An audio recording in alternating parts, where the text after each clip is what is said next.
여러분 안녕하십니까? 이번 시간에는 방송의 편성 전략에 대해서 한번 알아보도록 하겠습니다. 방송의 편성 전략. 편성 전략의 가장 큰 목적을 두 가지를 든다고 그러면은 첫째는 시청률을 확보하는 겁니다. 두 번째는 공익성을 확보하는 것이죠. 방송이 가지고 있는 그런 큰 영향력 때문에 공익적인 매체이기 때문에 공익성을 확보하는 일이 중요합니다. 그럼에도 불구하고 가장 중요한 것은 다른 방송사의 프로그램보다 시청률을 높일 수 있는 경쟁력을 확보하는 것이 이 가장 큰 방송 편성의 전략의 목적이다. 이렇게 얘기를 할 수가 있습니다. 이런 시청률을 높이기 위해서 기본적으로 갖춰야 될 편성의 기본 원칙이 있습니다. 대개 한 4가지 정도로 압축해서 그 기본 원칙을 얘기를 할 수가 있겠는데, 첫째는 시청자의 생활 주기와 일치하는 프로그램 편성을 해야 된다. 두 번째는 시청자들이 어떤 그 방송 프로그램을 시청하는 어떤 그 시청 습관을 형성하도록 프로그램을 편성해 준다. 세 번째로는 시청자들이 이 프로그램을 보다 다른 데로 가지 않도록 시청자의 흐름을 내 채널 속에 잡아두도록 하는 시청자의 흐름을 통제하도록 편성을 해야 된다.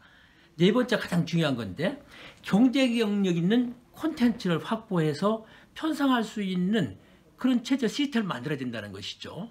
경쟁력을 갖춘 콘텐츠를 확보하는 것이 중요하다. 이렇게 4가지가 이렇게 그 방송 편성에 있어서 중요한 기본 원칙이라 이렇게 얘기를 할 수가 있겠습니다. 그러면 그 4가지를 조금 더 구체적으로 살펴보도록 하겠습니다. 첫 번째는 그 시청자들의 생활 주기와 일치하게 해주는 프로그램 편성을 해줘야 된다. 그러니까 특히 내가 만드는 프로그램을 주로 보는 사람들, 주 시청자들이 누구냐, 그런 사람들에게 생활의 패턴에 맞는 그런 프로그램으로 만들어줘야 된다는 것이죠. 예를 들어서 아침 방송 프로그램이다. 아침 방송 프로그램을 내가 만든다고 그러면은 아침에 일어나서 어떻게 합니까? 생활 하는 그 패턴이 뭡니까? 아침에 일어나서 뭐 출근 준비하고 뭐 여러 가지 간밤에 무슨 일이 일어났나 이런 거 살펴보고 뭐 이런 것들이 주가 되잖아요. 그러니까 거기에 맞추어서 얘기를 프로그램의 내용을 꾸며야 된다는 얘기입니다. 그러니까 간밤의 사건을 뭐 압축해서 보여준다든가, 또는 뭐 그 지역의 특성에 맞는 그런 정보들, 농촌 지역이면 농어민들을 위한 뭐 그런 정보를 뭐 준다든가, 뭐 도시면 출근 정보라든가 등교 정보라든가, 뭐 시청자들에게 필요한 생활에 필요한 정보를 다시로 엮어서 보여주는 그런 식으로 만들어야 되겠죠. 주부들이 많이 보는 그런 프로그램이라 한다고 그러면은 뭐 주부들이 집안일을 뭐 보면서 한다든가, 또는 가정을 꾸미는 데 필요한 정보들을 뭐 압축해서 보여준다든가 이런 식으로 얘기를 할 수가 있겠죠. 뭐 노인들이면 노인들에게 맞는, 하여간 그 타겟 오디언스가 누구냐에 따라서 그 프로그램의 주 시청자들의 어떤 그 생활 주기와 일치시켜주는 그런 방송을 만들어야 시청률을 확보할 수가 있다. 이렇게 얘기를 할 수가 있겠죠. 두 번째로는 시청 습관을 형성하게 만들어줘야 된다는 거예요.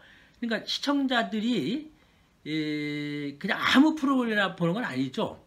그러니까 시청 습관이 있어요. 좀 뉴스를 좋아하시는 그런 정보를 좋아하시는 분들은 9시 뉴스는 KBS 9시 뉴스를 꼭 봅니다. 뭐 SBS나 MBC나 이런 다른 텔레비전에서는 8시 뉴스죠. 종편에서 8시 뉴스를 주로 하니까. 그래서 그 8시, 9시 때 뉴스를 꼭 본다는 말이죠. 그게 습관화된다는 얘기입니다. 이처럼 어떤 시청 습관을 들이게 되면 시청자들은 그 프로그램을 반드시 봐야 되는 그런 습관이 형성되는 것이죠. 뭐 케이블 TV나 위성방송도 마찬가지입니다. 그래서 그 이런 다매체 다채널 시대에서는 볼 게 많잖아요. 매체도 많고 채널도 많고 할 때는 내가 보는 프로그램을 정해놓고 봅니다. 꼭 스포츠 좋아하시는 분들은 스포츠 보고, 뉴스 좋아하시는 분은 뉴스 보고, 뭐 토론 좋아하시는 분들은 토론 좋아하시고, 보통 이걸 레퍼토리라고 그러는데, 그 사람들이 모든 프로그램을 다 어차피 볼 수가 없잖아요. 모든 채널, 매체 채널을 다 볼 수가 없기 때문에 자신이 좋아하는 프로그램들을 대개 10개 이내로 습관적으로 그걸 레퍼토리를 구성해가지고 본다는 얘기예요. 그래서 그러니까 이 케이블 텔레비가 등장을 하면서 사람들은 이 어떻게 하면 효율적으로 내가 볼 만한 프로그램을 볼 것인가에 관한 이런 습관을 만들기 위해서 채널 목록을 만든다는 얘기죠. 그래서 모든 프로그램을 다 검색하지를 않고 내가 평소에 잘 보고 좋아하는 프로그램을 노력을 최소한의 노력을 들여가지고 좋은 프로그램을 경제적으로 내가 즐길 수 있다. 이게 바로 레파토리를 만들어서 텔레비를 시청하는 그런 그 습관의 어떤 그 장점이다 이렇게 얘기를 할 수가 있겠죠.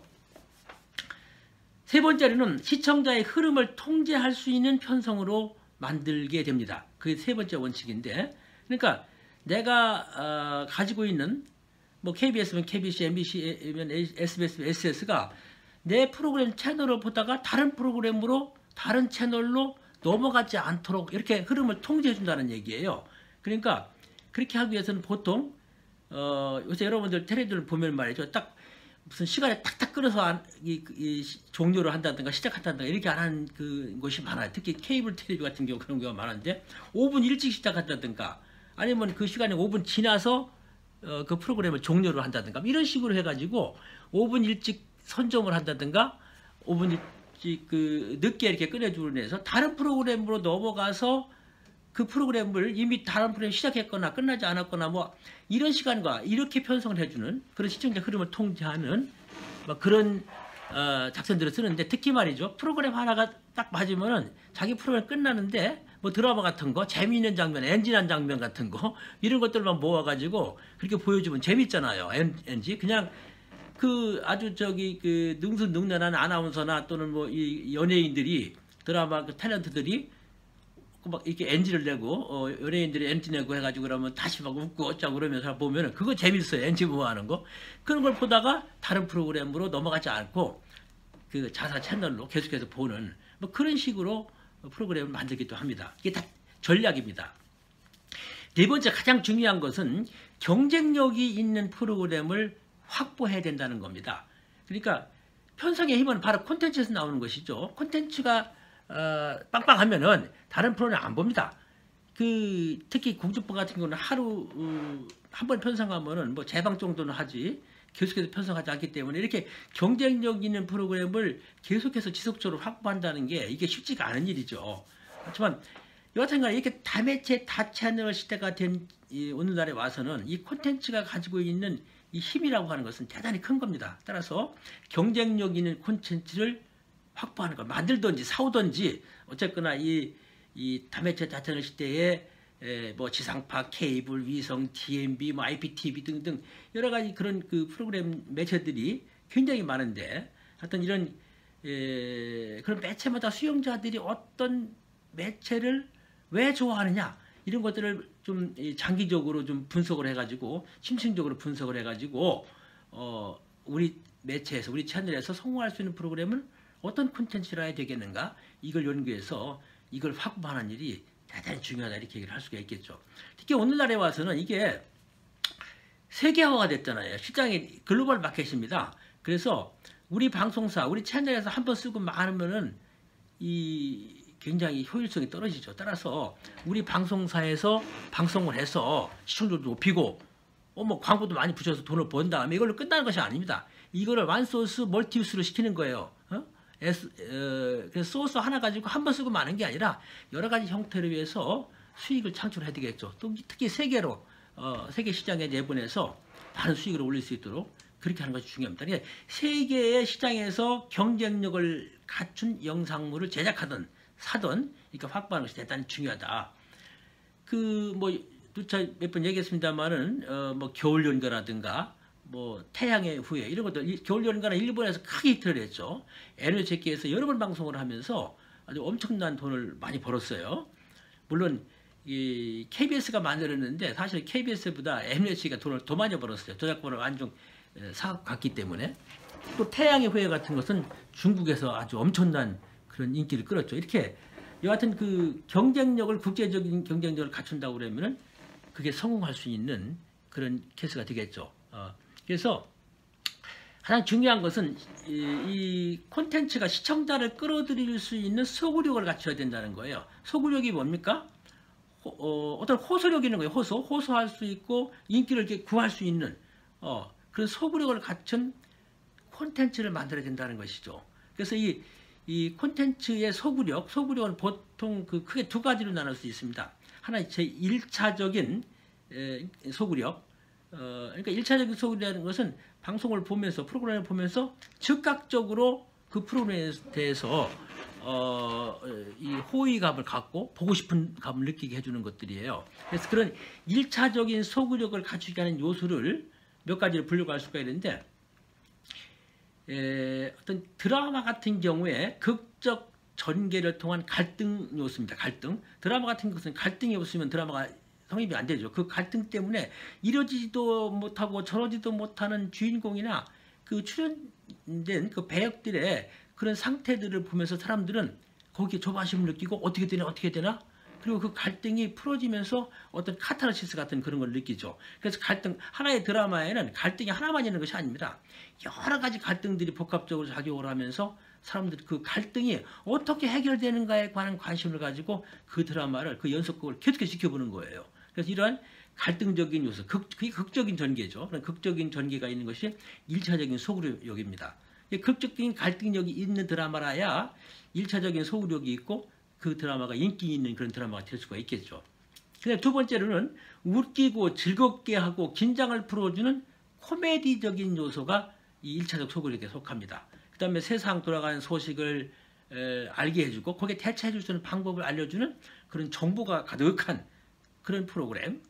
그 다음에 여러 가지 타인들을 재밌게 해주는 흥미를 주고 호기심을 주는 인간적인 그런 흥미 요소. 이런 것들이 1차적인 소구력, 즉각적으로 반응할 수 있는 프로그램을 보고 싶은 마음이 들게 해주는 1차적 소구력이 있는 프로그램이다. 이렇게 얘기를 합니다.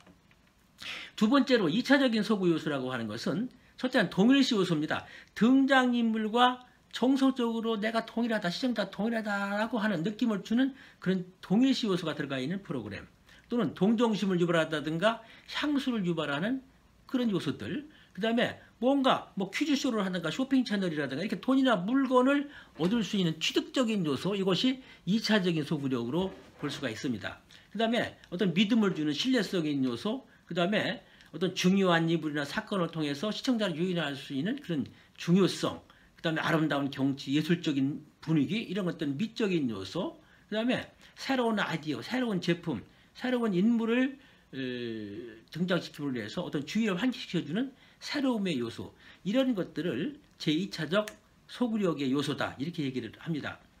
하여튼 이러한 1, 2차 소구력, 그리고 그런 소구력이 있는 프로그램을 하더라도 옛날에 했다는 프로그램을 지금 리바이벌 한다, 뭐 춘향전이 됐든 뭐가 됐든 간에 옛날에 했던 프로그램을 어떤 현대적인 감각으로 만들어줄 때는 반드시 현 시대에 맞는 재구성으로 해줘야 된다는 것이죠. 그렇게 해야 소구력 있는 콘텐츠가 된다는 겁니다. 그러니까 어떤 고부간에, 그러니까 시어머니와 며느리 간의 갈등 같은 것들이 옛날에는 시어머니가 막 그냥 옥박 지르고 뭐 이런 시대적인 그런 감각이 있었을 거예요. 그런 것들이 어떤 프로그램 내용으로 반영된 드라마가 됐든 뭐 코미디가 됐든 요즘 어느 날에 와서 시어머니에게 꼼짝도 못하는 그런 어떤 그 며느리의 모습 같은 것을 드라마나 됐든 뭐가 됐든 프로그램에 반영한다고 그러면 그건 현실성이 떨어지죠. 요즘 그런 게 어디 있습니까? 오히려 시어머니를 며느리가 구박하지 않으면 다행이죠. 왜 그렇습니까? 옛날에 그 정보를 옛날에는 시어머니가 다 갖고 있었어요. 그래서 뭐 된장 만드는 뭐 술 담그는 뭐 제사 지내는 뭐 하여튼 뭐 그런 그 생활을 끌어가는 생활의 지혜라든가 뭐 가족의 어떤 그 정서 같은 것들을 전부 시어머니가 갖고 있었지만은 지금은 인터넷에 다 뛰면 다 나와, 레시피가 다 나와요. 그죠? 된장, 간장, 뭐 담그는 법이라든가 무슨 요리하는 법, 하여튼 무엇이 됐든 간에 인터넷 들어가 보면은 전부 다 할 수가 있죠. 이런 디지털 시대에서는 많은 정보들을 오히려 나이 많은 시어머니보다는 젊은 이런 며느리 더 갖고 있는 이런 시대에서 오히려 시집살이는 시어머니가 더 해야 될 그런 입장입니다. 이런 그런 세대에 맞는 그런 구성을 해줘야 시대적 트렌드를 따라줘야 성공할 수 있는 프로그램이 될 수 있다. 이렇게 얘기를 할 수가 있습니다. 자, 이번에는 그러면 구체적으로 편성의 기본 전략이 뭐냐, 이걸 한번 설명을 해보겠습니다. 그 편성의 전략에 있어서 그 두 가지 측면이 있어요. 하나는 프로그램 내용을 어떤 기준으로 제작을 할 것인가 또는 구매를 할 것인가, 프로그램 내용을 어떻게 확보할 것인가 하는 것이 바로 편성 전략의 가장 첫 번째의 그 목표가 되는 것이고, 두 번째라고 하는 것은 이미 이를 만들었거나 구매했거나 이 프로그램을 어떻게 배열할 것인가, 어느 시간대에 놓을 것인가, 또는 상대 경쟁사와 어떻게 경쟁 관계를 구도를 가지고 배열할 것인가 라고 한 두 가지 문제예요. 그러니까 콘텐츠를 내용을 어떻게 확보할 것인가와 그 확보된 콘텐츠를 프로그램을 어떻게 배열할 것인가, 이 크게 두 가지로 구분하는데 그 내용에 따른 구분, 프로그램의 어떤 그 내용에 따르는 어떤 편성 전략은 두 가지가 있어요. 하나는 LOP 모델이라는 것과 인구 사회학적인 그런 모델이라는 이 두 가지가 있습니다. LOP 모델이라고 하는 것은, 영어로 LOP라는 것은 뭐냐고 그러면 그 리스트 오브젝셔너블 프로그램이라는 것. 리스트 오브젝셔너블, 시청자들의 최소한의 사람들이 그 프로그램을 거부하도록 편성한다는 그런 얘기예요. 그러니까 이 프로그램을 편성할 때 많은 사람들, 최대한 많은 사람들이 그 프로그램을 볼 수 있는 프로그램을 편성한다는 것이죠. LOP 프로그램이라고 해서 이게 가족 시간대 같은 때가 그렇습니다. 그 시간대에는 시청자가 굉장히 많잖아요. 그러니까 할아버지, 할머니, 아버지, 어머니, 자녀들까지 본다고 그러면 그 중에서 그 프로그램을 싫어하는 사람이 가장 작도록 프로그램을 만들어서 그 시간대에 편성을 하라는 얘기예요. 그래야 시청률이 굉장히 높을 수가 있겠죠. 그런데 이런 이 LOP 모델에 있어서 어떤 이 하는 이유가 어떤 그 시간대, 가족 시간대에 어떤 그 특정한 사람들이 좋아하는 프로그램을 어떻게 편성을 한다. 예를 들어 가지고 바둑을 좋아하는 사람들이를 위해서 가족 시간대에 그 프로그램을 편성한다 이렇게 해보세요.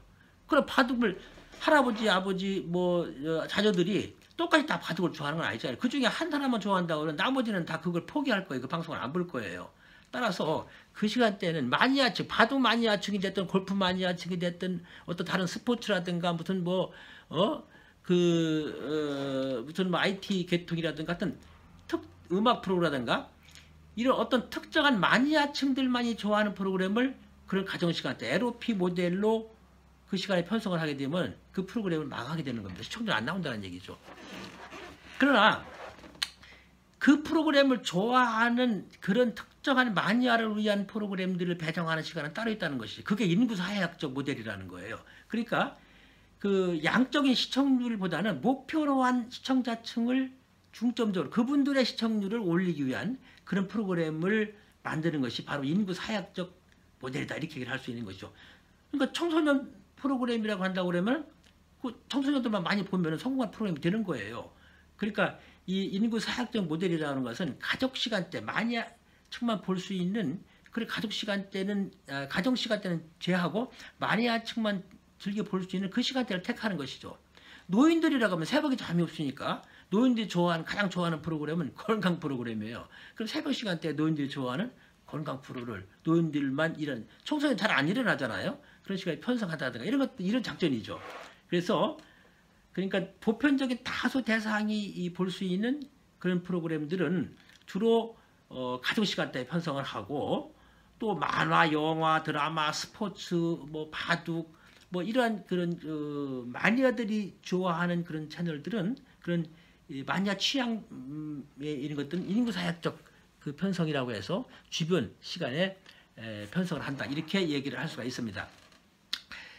다음은 프로그램 내용이 아니라 프로그램 확보된 콘텐츠를 어떤 시간대에 어떻게 배열하느냐, 프로그램 배열에 따른 편성 전략을 들 수가 있습니다. 그래서 이거는 사실 지상파 중심에서 얘기를 할 수 있는 것이죠. 요즘 같이 이렇게 케이블 텔레비라든가 이런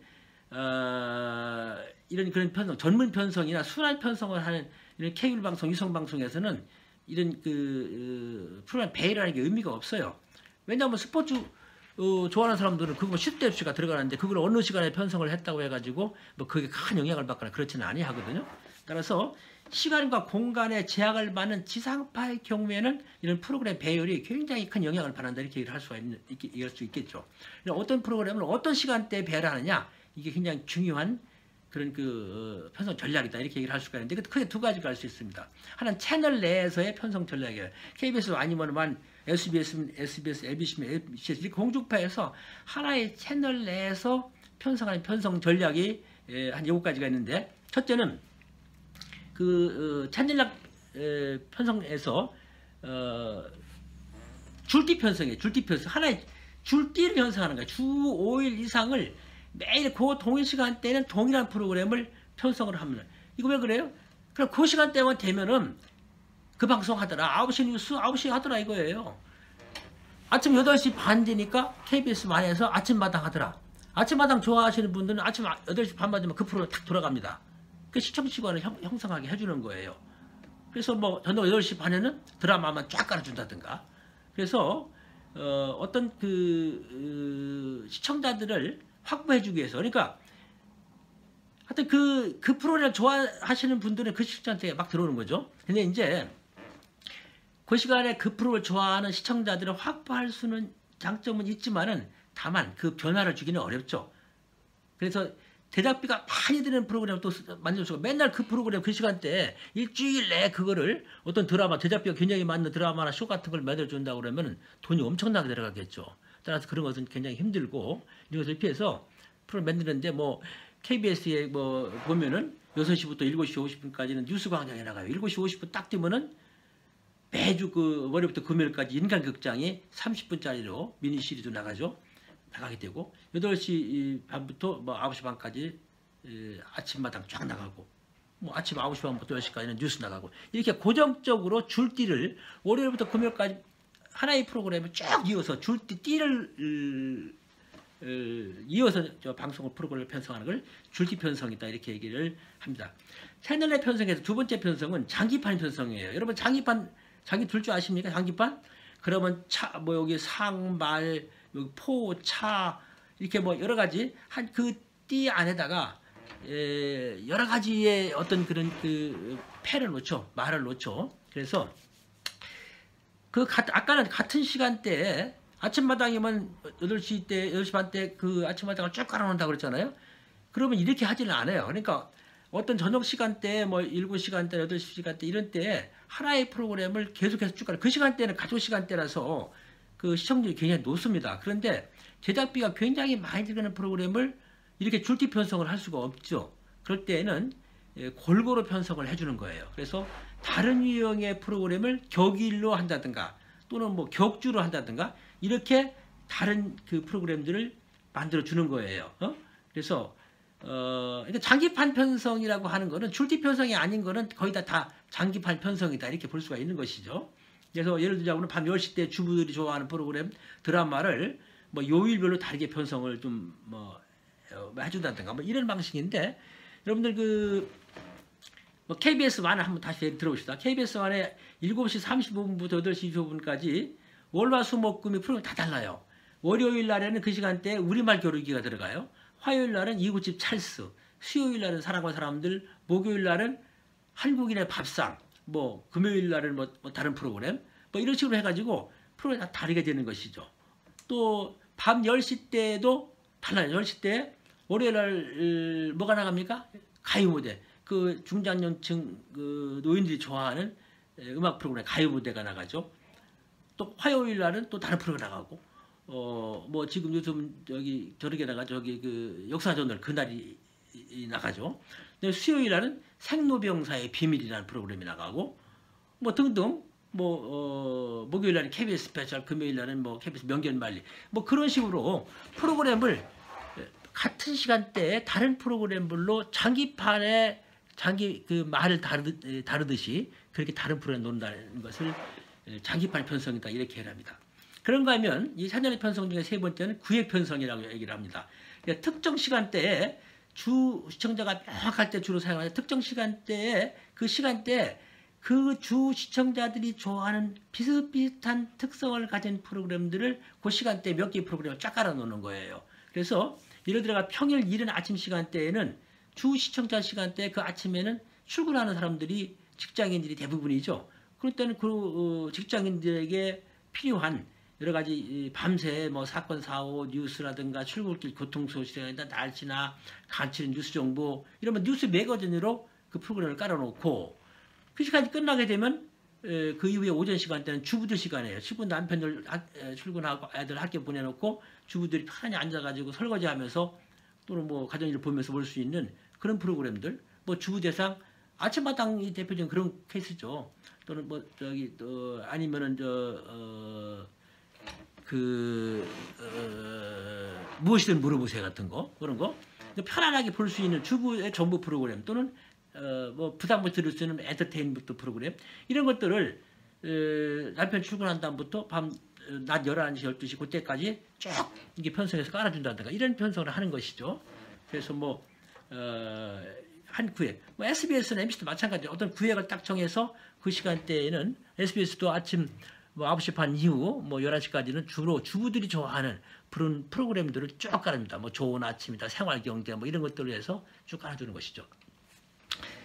그 다음에 이 해머킹 편성, 채널 내 편성 중에 해머킹 편성이라고 하는 것이 있는데 해머킹이 뭡니까? 해머킹은 여러분 뭡니까? 이렇게 나무 두 개에 이렇게 그네처럼 이렇게 매달아 놓고 거기에 편하게 누워가지고 책도 보고 즐길 수 있는 그런 것들이 있죠. 이렇게 같이 그 시청률이 낮은 프로그램에다가 새로 제작한 신설된 프로그램의 시청률을 올려주기 위해서 인기가 굉장히 좋은 시청률이 높은 프로그램 두 개의 사이에 끼워 넣는 거예요. 해머킹 하는 것처럼.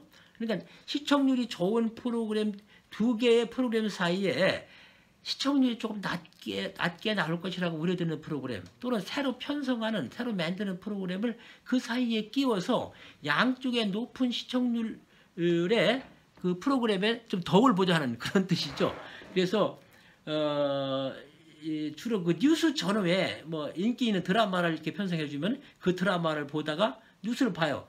요 뉴스 끝나면 또 드라마 나오니까 이 뉴스를 본다든가 이렇게 하는 것을 해머킹했다 이렇게 얘기를 하죠. 뭐 반대가 될 수도 있겠죠. 뉴스를 넣고 그 안에 드라마를 넣을 수도 뉴스가 인기가 있다면요.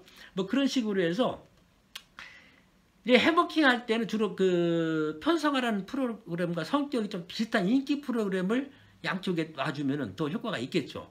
그래서 이렇게 시청자들을 좀 특성을 고려를 해가지고 시청자들이 이 프로그램부터 다른 데로 이동하지 않고 내 채널 속에 계속 있도록 해주는 작전이 바로 그 해머킹 작전이다 이렇게 얘기를 할 수가 있겠죠. 이렇게 그 해머킹은 양쪽에 인기 있는 프로그램을 놓고 그 사이에 끼워 넣는 것이죠. 그런데 이게 반대로 인기 있는 프로그램을 가운데 딱 세워놓고 마치 텐트 폴딩을 하는 것처럼 만들어놓고 거기에 인기가 좀 낮은 프로그램을 만들어놓는 그런 방식을 반대로 해머킹하고는 좀 반대가 되는 것이죠. 그래서 이걸 텐트 폴딩 편성이라고 그래요. 텐트 폴딩 편성. 그러니까 해머킹과는 반대로 인기 있는 프로그램 하나가 있다고 그러면 그 앞뒤에 시청률이 작은 프로그램을 배치시킴으로 인해서 그 인기 있는 프로그램에 덕을 좀 보는 그런 프로그램 편성 전략을 텐트폴 그 전략이다 이렇게 얘기를 합니다. 주로 KBS 완 채널이 이 텐트 폴링 작전을 많이 쓰죠. KBS 9시가 인기가 높으니까 그래도 아직은 뭐니 해도 뉴스 하면 KBS 1이 인기가 제일 높습니다. 그러니까 보니까 KBS 1이 있으면은 그 KBS 1 앞뒤에 시청률이 작은 공익적인 그런 프로그램을 편성함으로 인해서 그 덕을 보는 것이죠. KBS 1 끝나면 다큐멘터리 같은 것들이 이어지는데 물론 다큐멘터리 애화들도 있기는 합니다만은 KBS 1 보다가 그냥 그런 데를 볼만하다 하면은 넘어가지 않고 그대로 다큐멘터리를 보는 그런 사례가 굉장히 많습니다. 자, 이렇게 채널 내 편성 전략을 살펴봤는데 이번에는 채널 간 편성 전략을 한번 살펴보겠습니다. 채널 간 KBS 1이라는 채널과 MBC의 채널, SBS 채널 이런 채널들 간에 서로 경쟁하는 그런 그 편성 전략이에요. 그러니까요.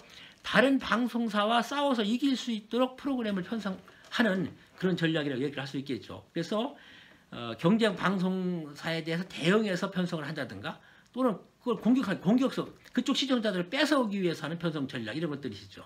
그래서 그 어떤 규모를 자기 시청자의 규모를 확보하기 위한 경쟁적인 편성 전략을 채널 간의 편성 전략이다 이렇게 얘기를 할 수 있겠는데 여기에는 실력 편성, 보안 편성, 한포 사격형 편성, 그다음에 그 스턴트 편성, 업무르기 편성, 뭐 이런 편성들이 있어요. 그래서 우선 실력 편성을 한번 예를 들어보겠습니다. 파워 프로그램이라고 하는데 실력 편성, 요거는 상대방 경쟁 방송사와 같은 성격의 프로그램을 같이 경쟁시켜가지고 실력적으로 한번 싸워보자는 그런 편성이에요. 그러니까 같은 유형의 프로그램을 맞물려가지고 편성하는 정면 도전하는 그런 편성 전략입니다.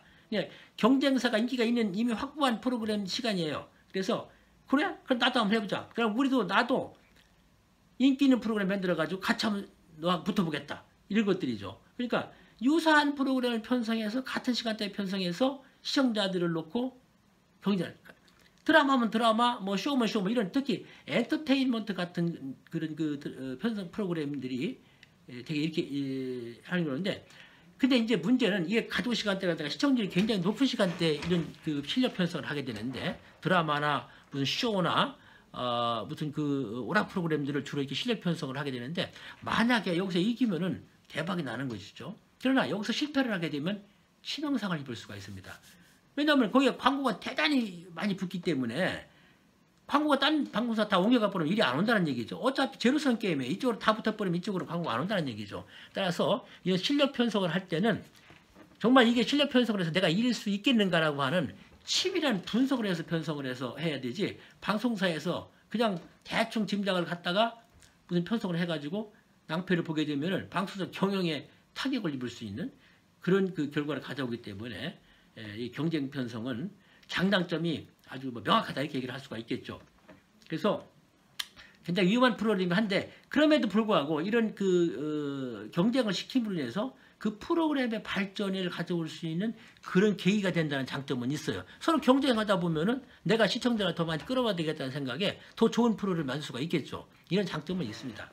예, 실력 편성이 실력 편성하는 프로그램 유형의 어떤 발전이랄까요? 제작하는 방법의 발전, 노하우의 발전 같은 것을 가져오는 것은 사실입니다. 근데 한번 생각을 해보세요. 시청률을 높이기 위해서 방송 시간대에 모든 방송사들이 똑같이 시청률이 많이 나오는, 그래서 돈을 많이 벌 수 있는 뭐 쇼라든가 드라마라든가 이런 오락 프로그램만 편성을 해가지고 실력 편성을 한다 보면은, 이건 전체적으로 볼 때는 시청자들에게 어떤 다양한 프로그램을 볼 수 있는 권리를 뺏는 그런 결과를 가져올 겁니다.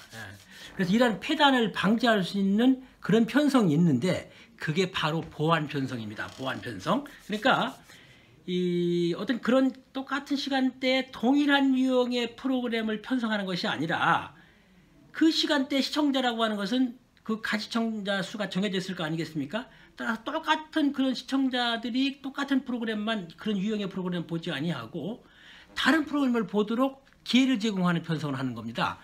그러니까 이거는 만약에 어떤 그런 쇼 프로그램을 한다, 드라마를 한다. 그런데 이미 상대 경쟁사의 프로그램이 이미 선점을 해가지고 인기가 굉장히 높다. 근데 내가 그런 같은 유형의 어떤 그런 오락 프로그램을 가지고 들어갔을 경우에 내가 이길 수 있겠느냐? 자신감이 없단 말이죠. 그러면 차라리 같이 실력 편성을 하지 아니하고 다른 유형의 프로그램을 편성함으로 인해서 아무리 좋은 그런 인기 있는 프로그램을 하더라도 모든 사람들이 모든 시청자가 다 그 프로그램을 좋아하는 건 아니거든요. 그와는 다른 성향을 가진 사람들이 있단 말이죠. 그런 타겟을 노려서 프로그램을 편성한다면 의외로 성공할 수가 있는 그런 확률이 크겠죠. 그것이 바로 보완 편성이고, 실제로 이렇게 보완 편성을 해서 성공한 사례가 있습니다. KBS의 일텔레비전 나오는 도전 골든벨이에요. 그래서 이게 황금 시간대죠. 저녁 황금 시간대인데, 다른 방송사 채널에서는 전부 다 쇼프로라든가 이런 오락 프로그램을 편성을 합니다만은, KBS 안에서는 그 시간대에 학생들을 상대로 한 주시청자층의 학생이나 학부형들이죠. 이 학생들을 대상으로 한 프로그램인 도전 골든벨을 푸는 거예요. 교양 프로고 교육 프로그램이죠. 근데 이게 의외로 웬만한 오락 프로그램보다 시청률이 더 나오고 있어요. 지금 그 프로그램이 벌써 20년 가까이 되는데 아직도 그 프로그램 지금 나가고 있지 않습니까? 그만큼 생명력이 있고 시청률이 많이 나온다는 얘기예요. 성공한 케이스죠. 이렇게 보완 편성을 한다는 것은 그 프로그램이 경쟁력을 약한 그런 데도 불구하고 실력 편성을 하지 않음으로 인해서 방송사도 살리고, 또 시청자로 하여금 다양한 프로그램을 즐길 수 있는 다양성의 기회를 준다고 하는 의미에서 굉장히 바람직한 편성 방법이다, 이렇게 얘기를 할 수 있겠죠. 그래서 나라 전체적으로 본다고 그러면, 방송 정책을 하려는 어떤 정부 입장에서도 본다고 그러면 이런 보완 편성을 장려할 필요가 있다, 이렇게 얘기를 할 수가 있습니다. 자, 다음은 이 채널 간 편성 중에서 한포사격 편성이라는 게 있습니다. 한포사격. 말 그대로 한포사격 하는 거예요. 아주 강력한, 길고 강력한 그런 프로그램으로 그 짧은 경쟁 프로그램을 편성하는 다른 방송사 채널들을 압도하는 거예요. 한포사격 하듯이. 여러분 한포사격이라는 거 압니까? 그래서 수많은 그런 그 군함들이 어떤 적진의 그 상륙작전을 하기 전에 집중적으로 포화를 퍼부어서 거기를 초토화시킨 다음에 해병대들이 상륙을 하죠. 마치 그런 것처럼 한포사격을 하는 것처럼 이렇게 아주 길고 강력한 프로그램들을 집중적으로 시간대에 배치를 함으로 인해서 다른 방송사 채널들이 감히 그 실력 경쟁 어떤 그 편성에 있어서 시청률 경쟁을 할 수 없도록 이렇게 만드는 그런 작전을 한포사격 편성 전략이다 이렇게 얘기를 합니다. 블록버스터 프로그램이라고 그래요. 영어로는. 자, 그 다음에 스턴트 편성이라는 게 있어요. 스턴트 편성. 그러니까 갑자기 편성을 변경하는 거예요. 스턴트맨이라는 거 아시죠? 갑자기 편성을 변경의 특집. 예기치 않은 프로그램으로 상대사의 정규 편성에다 혼란을 줘버리는 거예요. 스턴트 편성이라는 게. 생각하지도 않았던 뭐 이상한 특집 편성이라든가 블록버스터 같은 것이 갑자기 튀어나오니까 야, 이것이 이 시청률 경쟁에서 이길 수 있다는 자신을 발휘했다가 굉장히 당황하게 만드는 그런 프로그램이죠. 이게 미국 그 미식 축구에서 영화에서 유행했다고 그러죠. 그래서 갑자기 상대방의 프로그램을 무력화시켜주는 그런 편성 작전이다, 전략이다. 특집 대하드라마라든가 특집 미니시리즈 이런 비정규 프로그램을 예측하지 않은 시간에 갑자기 편성해버리는 이런 편성 전략이라고 얘기를 할 수가 있겠죠. 근데 이게 1970년대 미국에서 3대 네트워크에서 아주 즐겨서 사용했던 그런 기법이라고 얘기를 합니다. 자, 그 다음에 그 엇물리기 편성이라는 게 있어요. 엇물리기 편성. 그래서 엇물린다. 이게 딱 들으면 하는 게 아니라 이렇게 엇물린다는 얘기죠. 그러니까 프로그램의 시작과 종료 시간을 다른 경쟁사 채널과 엇물리게 해주는 거예요. 그래서 프로그램이 끝났을 때 다른 채널에서는 이미 다른 프로그램이 진행 중이도록 만들어. 그래 이미 프로그램이 진행 중이니까 재미없죠. 처음부터 봐야 되는데 내가 만든 프로그램이 방송이 나가는데 그게 다 끝났다. 그럼 다른 프로그램에 가려고 했더니 그거는 뭔 내용도 잘 모르는데 이미 시작을 하고 있더라. 그러면 그냥 차라리 그냥 이 채널에서 다른 프로그램 나올 거니까 그 채널 봐야 되겠다. 그래서 다른 채널로 빠지지 않도록 이탈을 하지 않도록 하는 전략. 이게 엇물리기 편성 전략이에요. 그래서 프로그램의 시작과 끝을 다르게 해서 다른 채널로 그 프로그램 선택을 할 수 있는 시행된 권한을 제한한 그런 것들이죠. 그래서 타 방송사에서 시작부를 줬으니까 차라리 지금 보던 채널에서 다른 프로그램을 계속해서 보는 게 낫겠다. 이런 시청자의 심리에 착안해서 만든 전략이라고 얘기를 할 수가 있겠죠.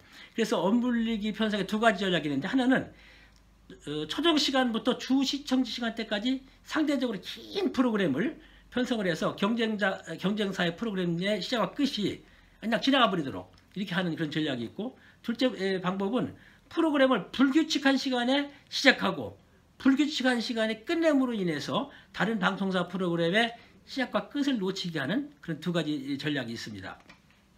이렇게 이걸 연구한 사람들 얘기를 들으면, 학자들 얘기를 보면 프로그램을 시작할 때 5분에서 10분 그 사이에 시청자 그때 그 규모가 다른 그 다음에 시작된 인접 프로그램 시청률에 상당한 영향력을 주는 걸로 분석을 하고 있습니다. 따라서 하나의 프로그램이 시작하기 전에 좀 일찍 시작한다든가 좀 늦게 끝내다든가 이런 작전을 쓰는 거죠. 옛날에 MBC 뉴스 데스크가 KBS 9시 뉴스하고 같이 9시에 했어요. 저는 9시 얘기를 방송했었는데, 이게 MBC는 광고를 해야 되잖아요. 뉴스 광고주들이 많이 들어오니까 광고를 하는 그 시간에 KBS에 이미 들어와 있던 시청자들이 다시 MBC로 안 돌아가는 거예요. 그러니까 SBS도 9시 뉴스를 처음에는 시작을 했었어요. 그러니까 MBC나 SBS에서는 9시 뉴스를 하려면 광고를 해야 되니까 그 광고 시간에 이미 KBS 뉴스는 진행되고 있는 거예요. 그러니까 KBS 뉴스 보다가 다시 MBC나 SBS 돌아가더니 광고 나오더라. 안 들어간다는 얘기죠. 그래서 그렇게 자연적으로 엇물리기 편성이 되어버리는 바람에 KBS의 뉴스 시청률이 굉장히 높았어요. 그래서 견디지 못하는 이제 MBC나 SBS는 8시대로, 오후 8시대로 메인 뉴스가 옮아갔죠. 그런 사유가 있습니다. 바로 이 엇물리기 편성에 어떤 그런 효과가 자연적으로 오다 보니까 그런 현상이 일어났다. 이렇게 얘기를 할 수가 있겠죠. 그래서 경쟁사와 같은 장르의 프로그램을 편성해서 경쟁하는 경우 5분 일찍 시작한다. 또는 5분 일찍 끝낸다. 뭐 이런 전략들이 그런 사유를 내서 반복적으로 사용이 되고 있습니다. 그래서 하여튼 오늘 이 시간에는 이 방송의 편성 전략에 대해서 알아봤습니다. 그래서 어떤 그 내용에 대한 편성 전략, 내용을 우선 프로그램 콘텐츠가 좋아야 되니까요. 프로그램 콘텐츠를 어떻게 그 내용적으로 시청률 경쟁에서 이길 수 있는 프로그램을 확보하는가, 그런 문제에 대해서 한번 알아봤고, 두 번째는 그 아무리 좋은 프로그램이라 하더라도 그것을 적절한 장소에 배열하지 않으면, 적절한 시간에 배열하지 않으면은 다른 경쟁사에 밀린다는 얘기죠. 그래서 그것도 채널 내에서 편성 전략, 그다음에 다른 그 채널과의 경쟁에서의 채널 전략, 뭐 이런 식으로 해서 전체적인 프로그램 편성 전략에 대해서 알아봤습니다만은, 이게 사실은 이게 공중파에서 시작이 된 거예요. 지금도 이제 공중파가 아직까지는 그런 대로 명맥을 유지하고 있기 때문에 이런 방송 편성 전략이 아직은 먹혀 들어가고 있다, 이렇게 얘기를 할 수 있습니다만은, 이 계속해서 대채널 시절, 그리고 인터넷 방송이 이렇게 범람하는 그런 시대가 되면서부터 이러한 편성 전략은 큰 의미를 사실은 잃어가고 있죠. 그럼에도 불구하고 아직 공중파가 명맥을 그런 데 유지하고 있기 때문에 이런 편성 전략을 이해를 하고 방송을 시청할 수 있다고 그러면은 여러분들에게 큰 도움이 되지 않을까 하는 생각이 돼서 이번에 강의에 한번 넣어봤습니다. 오늘도 경청해 주셔서 대단히 고맙습니다.